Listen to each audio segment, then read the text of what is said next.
Thank you all for being here. I appreciate actually the quick response and everyone coming out. It's obviously been a couple of tough days, frankly, tough weeks, and unfortunately, we've got a couple of tough months we think ahead of us. So first, what we're going to do is actually have Josh Tellison, who's with operations. He's going to sort of talk about this fire, talk about what's been happening the past couple of days, what we expect to happen today and the days coming. So thank you, Josh, for being here, and thanks for your service. Good morning, Josh Tellison, Operations, Northeast Washington, Team 2. So our primary objectives have been to check the fire spread to the south, protect the structures along the Weenus Drive here, the main road, and also the community here at the Weenus Lake.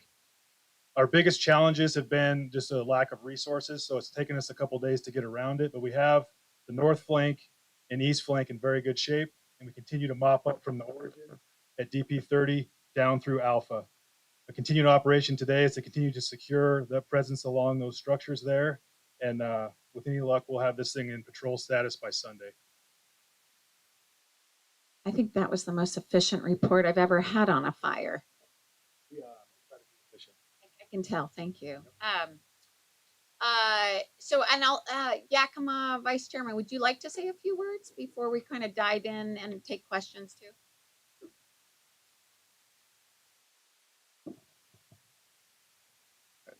Thank you, Hillary. And, you know, I just like to thank everyone, coming together, with the full force of team effort on this, because, just understanding Yakima Nation and its members, utilizing, the usual and custom lands and our ceded territories and how we're neighbors and the community that is here, that we're all one when it comes to these lands. So, just I just wanted to highlight too at the same time that um, this drought season and this uh, dryness, needs to be addressed and being of the high concern of our, community members, you know, especially for the safety of, our communities, our members, our natural resources, our medicines, our foods, our wildlife, our animals, in protection of everything of the land, because that's what we're here for is, to stand up for our lands. So, I just want to thank everyone for this time and thank everyone for, coming together to address this emergency, because it's hitting all communities, whether it's here in this area, Bickleton, White Swan, you know, we just need to all come together and make sure that we keep our communities safe. So, I just want to thank Hillary for this time and our firefighters, our front line, putting their lives on the line um, to make sure that we're safe. So, I just want to share those few words and thank everyone for today. Thank you so much. So I think it's pretty clear we are in the middle of fire season and some really tough, challenging times. Currently, the two fires we have down here, both the Retreat Fire and the Black Canyon Fire, are obviously exhausting resources in this area and have been some pretty challenging, especially with the winds. We currently have about 10 large fires burning on the landscape. And to be honest, a number of them are keeping us up at night. Obviously, the Pioneer Fire, the Swalwila Fire, these two fires here, as well as the one down back down to the in Klickitat, which brings back memories of last year's fire, the Newell Road Fire. The winds did not help, as we know. I always say that's the deadliest cocktail that you add to hot, dry terrain and fuel as well as spark. Currently, we have about 82,000 acres that are already have burned. About 32,000 acres of that is on DNR protected lands, the 13 million acres that we protect. We are still I would say we are still very well blessed in the fact that we have more resources than we've ever had before, even though, as you heard from Josh, we are challenged not having enough resources. We have about 42 air resources that are positioned throughout these areas and trying to get on these fires quickly and contain them. And while they're fighting the fires, they're also being pulled off for initial attack on other sparks that start. We obviously have a significant amount of ground resources, everything from our dozer operators to our firefighters on the ground across local, state, and federal agencies that are absolutely helping. Where we are also getting stretched is not only the number of fires that we're having, but right now, Oregon, to be frank, is in dire straits. We down in Oregon, they have had more fires starts and more acres burned than Washington, Idaho, and California combined, which is going to continue to stress the resources that we might be able to call in from other states and from federal agencies. We're fortunate to have the National Guard has now been authorized and has been brought in to help out. We are grateful for that. And we have about 90 personnel from other states that are also assisting us here in the state of Washington. I think my big message is going to be directly at that it's still the case that most of our fires are started by humans. Last year, 90% of our fires were started by humans. A lot of the fires that we currently have on the landscape were human caused. And I can't stress enough how tough this season already is, and we're only in July. How many of us are predicting this fire season is going to go well into October, and our men and women on the ground and in the air are absolutely already exhausted and tried. And so we are urging everyone to please do your part and actually first prevent these fires in the first place. Be extremely safe out there. Second, if you are in an area where we have fires and a fire starts, we're asking to please pay attention to our evacuation levels. Those are there to actually ensure the safety of everyone, as well as the safety of our firefighters that are trying to do everything they can to protect the structures and protect lives. And then I would just say my biggest is thoughts and prayers for our firefighters and our communities. I just learned on the way here that another pilot has gone down in Oregon. I will say this is our third um, loss in just a month in our um, aviation firefighting family. And I think it's the one thing we stress to everybody when they ask, well, why are we not having air resources in the air all the time? Or why are we not in certain locations? Is safety comes first, the safety of our community members and the safety of our firefighters. And so please, thoughts and prayers for those who are on the ground and in the air in Washington and across this country. I also want to recognize we have two amazing legislators here.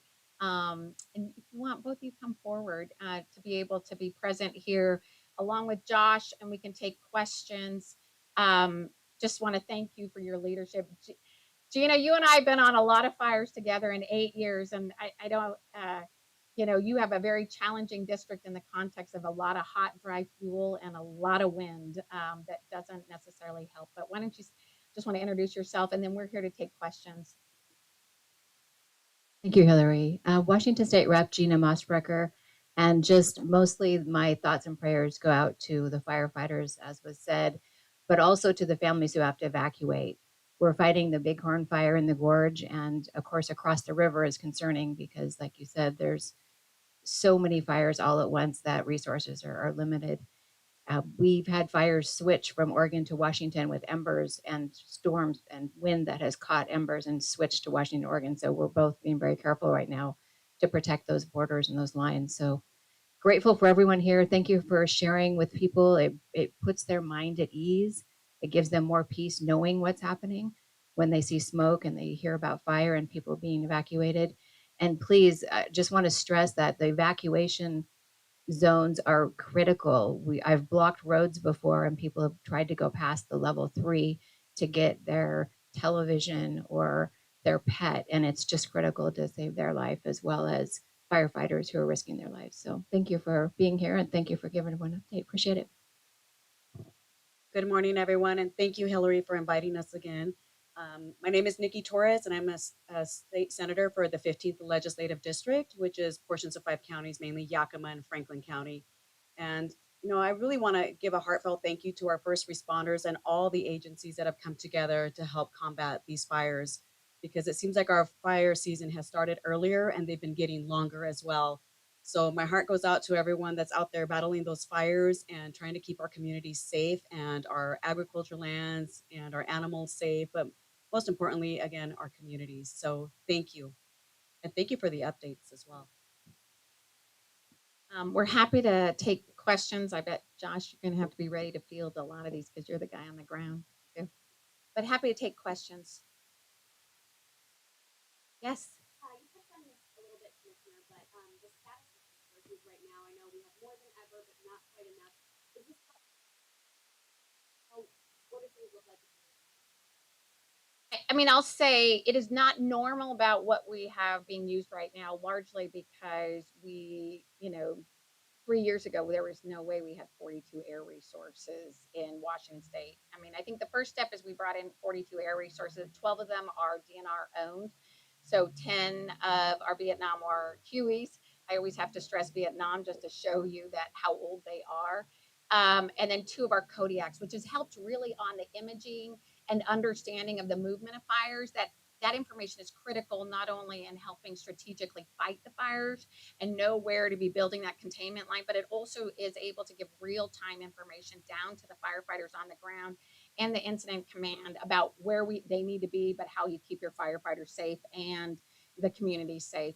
On the ground, we also have far more resources than ever before, more dozers, more dozer operators. Again, a lot of the critical funding of House Bill 1168, that unprecedented 125 million a biennium is truly paying off right now.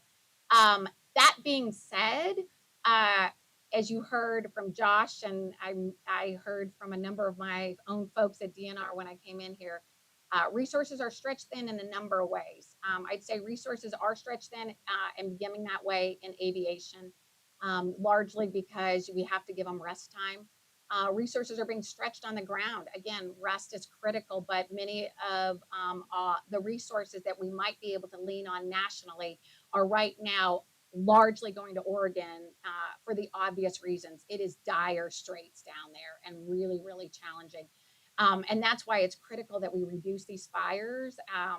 I also would say that I think the biggest, I would say when maybe this is a note of positive news. I'm trying to find it, knowing that we've got a lot of tricky days ahead of us just because some of these fires, like the Pioneer Fire, the Swalila Fire, the one you were talking down in the gorge, are tricky as well as these, is that at this point in time, actually, we are still well below our 10-year average as to the number of fires that we have had and the number of acres that have burned. And I do believe that is largely due to the fact of the number of resources we have. I mean, us being able to bring those 30 air resources on exclusive use means we're not having to fight for them at the national level and losing them to other states. We can actually keep them here and leverage them when we need them so we can utilize those air resources to get on the fires quickly. And it's just key. I think we love this topography of this state and it is beautiful, but it is not very forgiving. It really is not very forgiving when it comes to fires. I know the gorge loves their wind. It is. I have plenty of friends who are windsurfers and active recreationists down there. But wind is one of the hardest things in the context of fire. And we had roughly 60-mile-per-hour winds in some places of the state just the last few days. And while most of our fires have been human caused, the 590 lightning strikes in one night certainly didn't do us any favor. So we're asking for help from above and we're asking for help on the ground here. Josh, do you have anything to add there? Just actually, can I say one thing as you're coming up here? We talk a lot about the firefighters on the ground and the firefighters in the air, but there's an enormous amount of people behind the scenes that are making all the logistics of it all work, right? Everything from dispatchers to administrators to helping make sure we've got food for the firefighters. And as I was coming in here, I was talking to my region manager, Larry Leach, who was saying one of the areas we're right now struggling actually the most is actually having enough people behind the scenes who can actually help with all the administration that keeps the planes flying in and out and the people where they need to be and being fed and getting the rest they need and the services coming in. Yeah, to her point, the quick initial attack is our best bet right now, and the state's air resources and your dozers and your crews have been a huge asset, but the whole system is taxed. And so what really matters right now is that fast, aggressive initial attack, and that's what we're struggling with right now is to still initial attack these fires and support these other large incidents. So it really is a team effort, and we really don't need any more new starts right now that we can avoid, as well as when you don't leave an area, we can't access it. We can't safely engage our people. It's gonna put us on a bad foot from the start. It's also going to set us back to where more resources are caked up for a larger incident. Our best hope is a direct and aggressive initial attack to keep things as small as we possibly can. And sort of add information on that context. A lot of people will, we might have at any given time 10 to 12 aviation resources on one of these larger fires to putting out. But throughout the day, you'll have sparks that happen, whether it's, largely human caused. And all of a sudden, we'll have to pull an air resource off of that to go do initial attack, quickly then bring them back.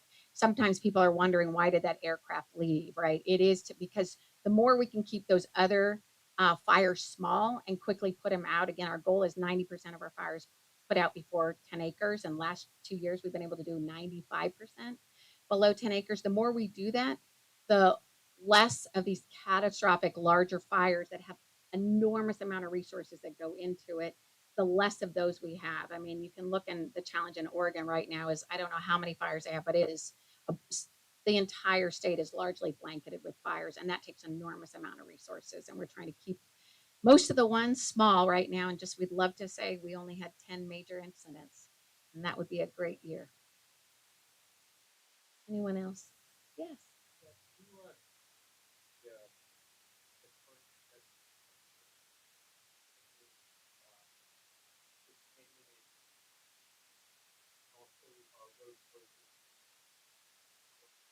Yeah, this is Josh. Go ahead.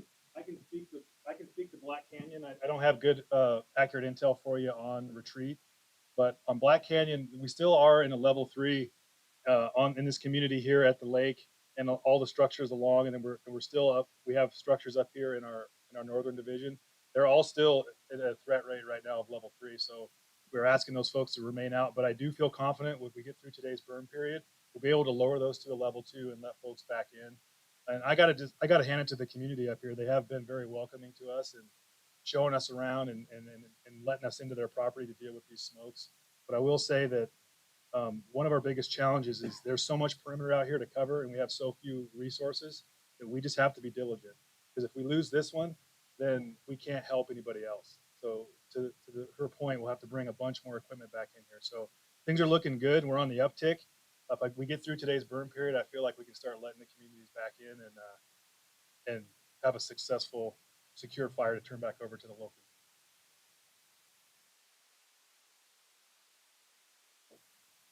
The Retreat fire was one that was, I can't speak directly to the strategy on the ground right now because I'm not there, but I will say the Retreat fire that's grown to almost 10,000 acres now, maybe a little more.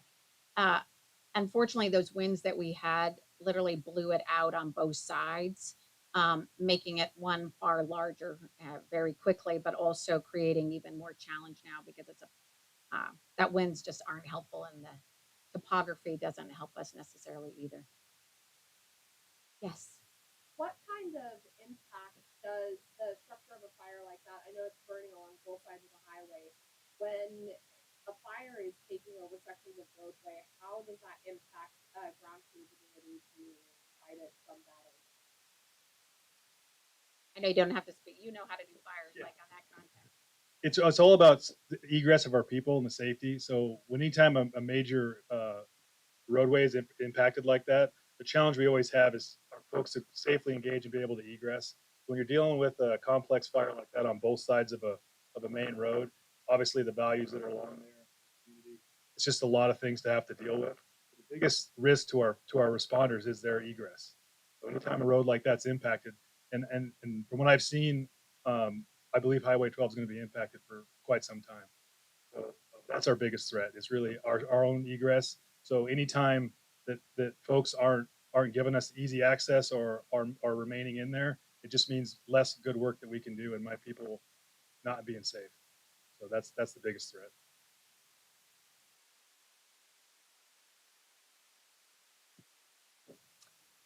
Yeah, just go ahead. Oh, don't be shy. Don't be shy. I'm just making sure no one else wanted Yeah. to ask first. So with a fire like this, there is obviously a lot of attention on it from the public. I know that in previous fires, there's been some impact to emergency services and their ability to get where they need to go because of people who are driving to locations to watch the fires.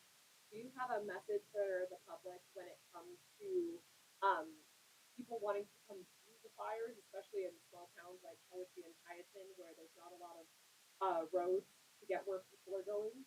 I think my first statement will be we're asking people to join our firefighting team.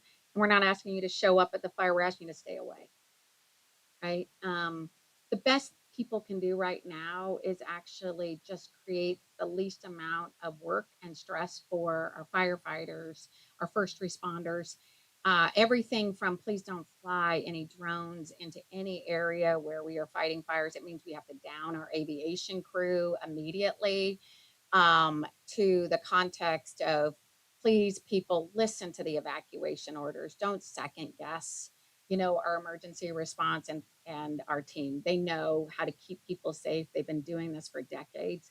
Please listen. We're going to do everything we can to protect your home and your family, and that means you need to follow those orders. And then others who are coming out to watch, that's why we have you, the press, here to actually provide as much information and resources for them to understand. But the best thing they can do is right now just give their thoughts and prayers to the families of the communities that are impacted by these and our firefighters. Don't start any fires. I think it's important. We talked about this fire. There are 3 fires currently on the landscape that are over 30,000 acres in size, and we've seen larger. I was just getting an update on the fires situation up and down the West Coast. Oregon has a number of fires that are well into the hundreds of thousand acres. Um, and so they obviously are much more significant and larger than these. But the 3 that we have that are at the 30,000 acre level, one of them being Retreat, coupled with the Pioneer Fire, that's U.S. Forest Service fire, and we're providing support to them, and the other one, which is your Bighorn Fire, are it's now 50,000, are ones that are very, very challenging and significant. The larger they grow, the more resources is needed, oftentimes, again, in difficult topography. Like the Pioneer Fire, much of that fighting the fire is structure fighters in the community trying to protect the structures while we got hot shots and difficult for aircraft to fly if the smoke's there, and much more limited. So uh, tough days ahead and weeks and in fact months. Yes. Are any of the fires that are burning in Washington State right now close to areas where you have the Wildfire Ready Neighbors program? And if so, has the work that's been done with Wildfire Ready Neighbors helped protect structures in those areas? Yeah, I mean that's a great question. You're pointing to someone, right? Yeah, no, I knew that. I didn't know if you were pointing to somebody to speak. I was like, what I would say. So our Wildfire Ready Neighbors has now been launched for about 2, maybe 3 years. It's in Spokane County, Okanagan County, Chelan County, Yakima County, Klickitat County, Kittitas County. We have it in Pierce, Mason, Thurston County.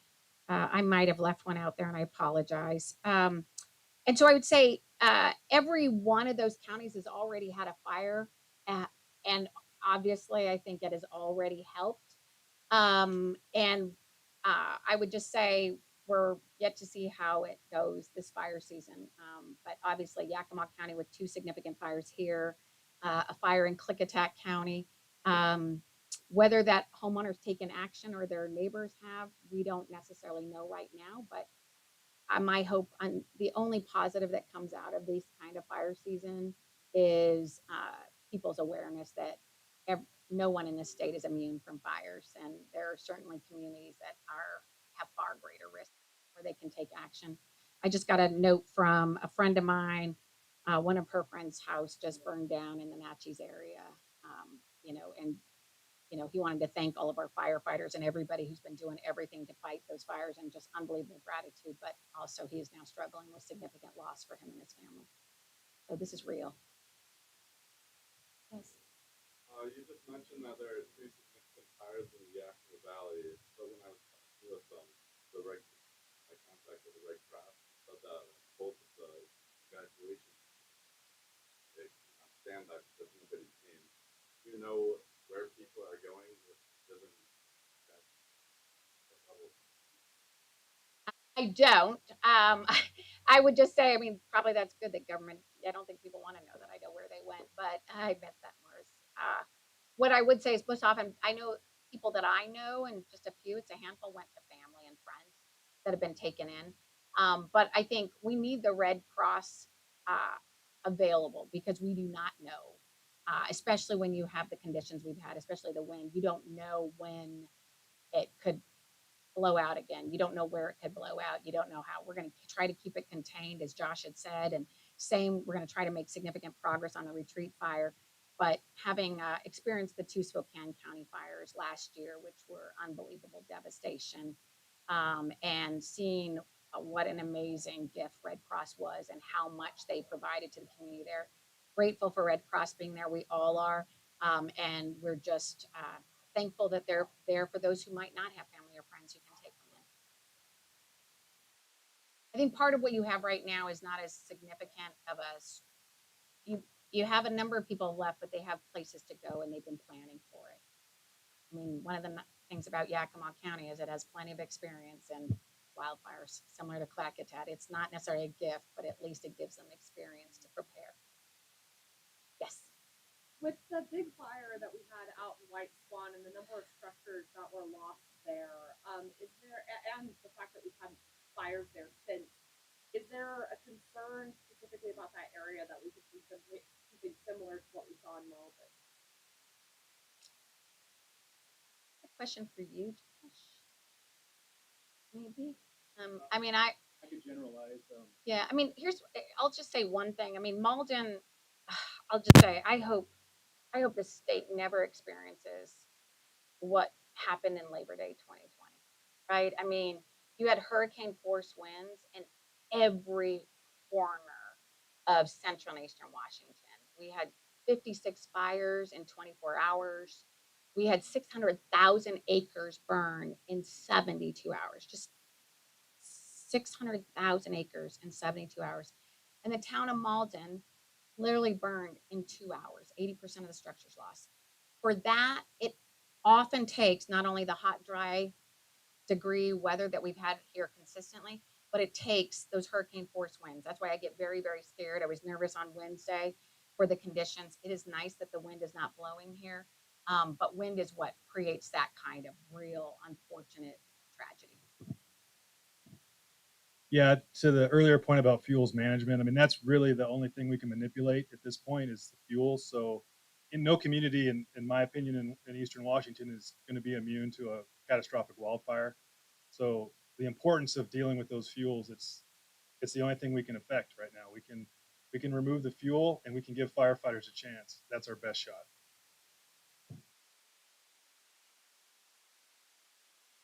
Yes.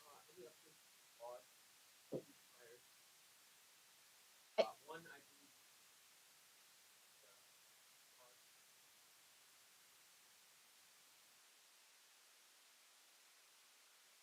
believe, I think it's probably safe to say they're both human caused, but we don't have enough details to say. Yes. Has there been any progress in finding the driver that you guys are attempting to locate to question in connection with the Black Canyon fire?